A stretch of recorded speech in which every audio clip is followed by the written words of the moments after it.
నిన్ననే చెప్పినాం మేము, ఈ దండుపాలెం ముఠ రేవంత్ రెడ్డి కేబినెట్ ఏ రకంగా వాటాలు పంచుకోవడంలో తన్నుకుంటున్నారో అన్ని విషయాలు బయటపెట్టాం. అంటే రాబోయేటువంటి మున్సిపల్ ఎన్నికల ముందు వీళ్ళ అవినీతి బయటపడుతుందని, వీళ్ళ అవినీతి బట్టబయలైతుందని, వీళ్ళ బండారం బయటపడ్డదని ఒక డైవర్షన్ టాక్టిక్స్ కు ఇవాళ రేవంత్ రెడ్డి గారు మాకు నోటీస్ ఇచ్చారు. సరే, ఈ నోటీసులు మాకు కొత్త కాదు.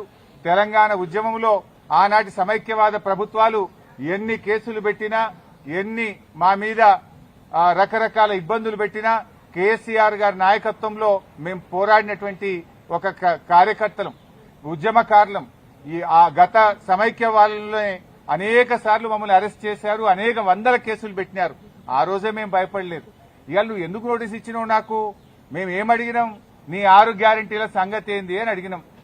నువ్వు బాండ్ పేపర్ మీద రాసిచ్చిన మహిళలకు మహాలక్ష్మి 2500 ఎప్పుడు ఇస్తావు అని అడుగుతా ఉన్నాం. నువ్వు అవ్వా తాతలకు 4000 పెన్షన్ ఎప్పుడు ఇస్తావు అని అడుగుతా ఉన్నాం. నీ యొక్క అక్రమాలు, నీ బొగ్గు కుంభకోణము, నీ పవర్ కుంభకోణము, నీ హిల్ టీపీ ఇండస్ట్రీస్ కుంభకోణము, నీ భూ కుంభకోణాలు అసెంబ్లీ వేదికగా, ప్రజావేదికగా ఎప్పటికప్పుడు నిన్ను ప్రశ్నిస్తా ఉన్నాం. సో నీ కుంభకోణాలు బయటపడుతున్నాయి.